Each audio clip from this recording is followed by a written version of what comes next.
Well, hi there. My name is Plancarte, and I currently serve as the chairman of the board of the Imperial County Board of Supervisors.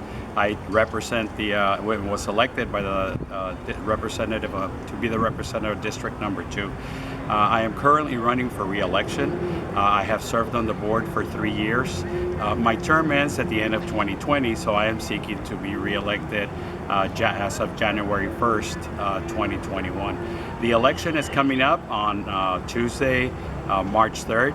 I know that a lot of us are used to the elections being in June, but as you know, they are now being changed to the Super Tuesday structure. So I encourage everybody to go out and vote, send in those absentee ballots, or even go into the county office and you can do some early voting or drop them off.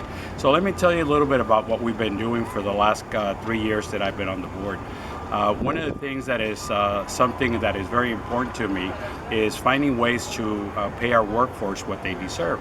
And one of the things that we've been doing is we've been going through our budget, page by page, item by item, trying to identify where we can come up with some efficiencies to be able to find extra dollars to get both of those programs and get a lot of those working families to earn what they deserve. And so we've identified some opportunities for additional billing for services that we may not have been billing some of our partners, such as the state or the federal government. And some of those we may have been subsidizing. We are also looking at every department and their personnel roster and to see if the number of employees that they have allotted for their department is what they need. Funny enough, in some cases, they do have unfilled positions that they don't need, but in some cases, especially those that generate revenues for the county, they have openings where they really need to fill those positions so that we can do those services that both the people need and generate taxes for the county so that the county can go and run other departments. Another thing that we've really paid a lot of attention is overall the quality of living in Imperial Valley. As you know, we live in a desert. And when Imperial County residents started to come here, this was a desert. They worked hard to try to make it what it is today. These luscious fields, these beautiful fields out there that we see of farmland. But at the end of the day, we do live in a desert.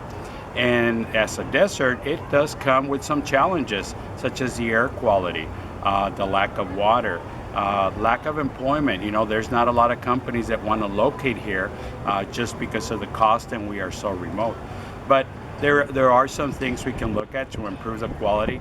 And so we are looking, for example, I'm going to start in the south of the county, the New River, the water that is coming in from Mexicali. That is considered an agricultural drain ditch in Mexico. And as such, they dump all kinds of materials in it. Then we get over here. It passes through our cities.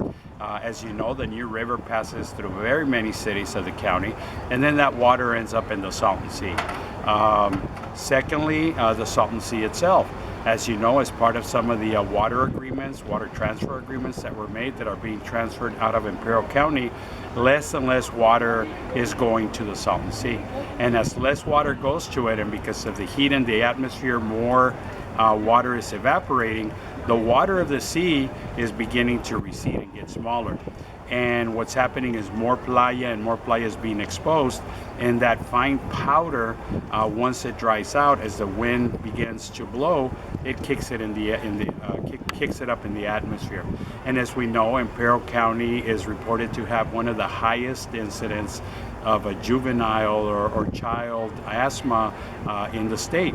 And so it is those things that we are trying to get a hold of and control so that we can prevent those asthma trips to the emergency room, those kids that can't concentrate in the school because they're coughing, because they didn't get enough sleep because of their asthma. And so you can see that domino effect.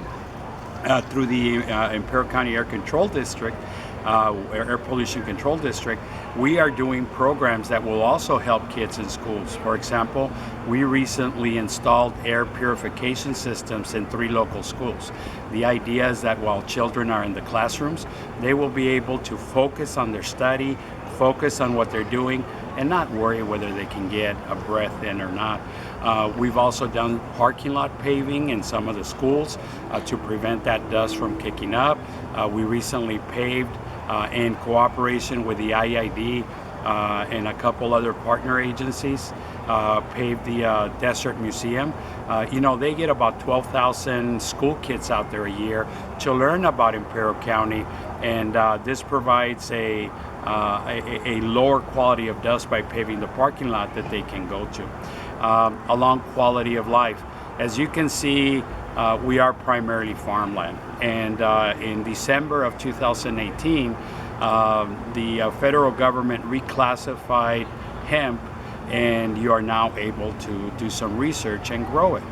And so at Imperial County, we figured, okay, how do we bring this new business to our community, this new opportunity to our community? So let me start by saying that the only way we could grow hemp is if something does not grow in that land. So you may think it's just trading one crop for the other, but let me tell you a little bit later why that is not the case. So one of the very first things we did is we reached out to Imperial Valley College, and we came up together with them with a program where companies that want to grow hemp can register to do work and do research through IVC. We also got together with our ag commissioner and came up with ways that those fields can be inspected to make sure that they are registered and they are on track with what they said that they were going to do. So how does putting one crop instead of another in the ground bring jobs to Imperial County? Well, hemp is a product that you can either make textiles, you can make wood, you can make oils, you can make all kinds of edibles, and so you need all the facilities to do that.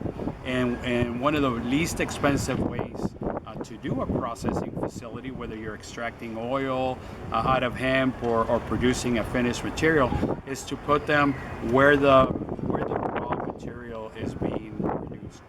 And so our goal is that all those new businesses will come to the valley and will create those jobs that are not here today. So I hope that you can see that we are trying to create a much improved quality of living through better air quality, better employment, more opportunities. We are really working with our universities, both the college and San Diego State, to find ways to bring additional programs so that our children can study here in the valley and not necessarily go abroad. We are also working very hard to get together with all the cities to start working on the homelessness issue. There is a lot of people in our community that are homelessness, some of them by choice because they don't want to be confined to four walls, and some of them because they've got no other way out.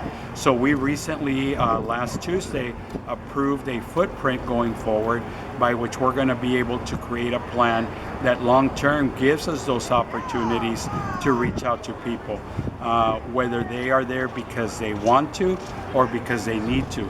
One population that is out there is the men and women that served us in our armed forces. There is a lot of military people out there that we need to bring them in, and they're suffering of PTSD, and we really need to find a way to give them a hand. With that, we've been working with all the local groups that work with Veterans Affairs. We at the county are trying to also beef up our veteran services that we have and have a much better and robust information system to be able to provide these veterans with information on all the systems, all the programs, and all the opportunities that are available to them. So I hope that this gives you an idea of some of the things that we've been involved with over the last 3 years. I will continue to find ways to improve the quality of life, and I ask you to vote for me and help me get reelected to serve again another term for 4 years. One of the questions that I get asked is, as a chairman of the board, where do you want to lead us?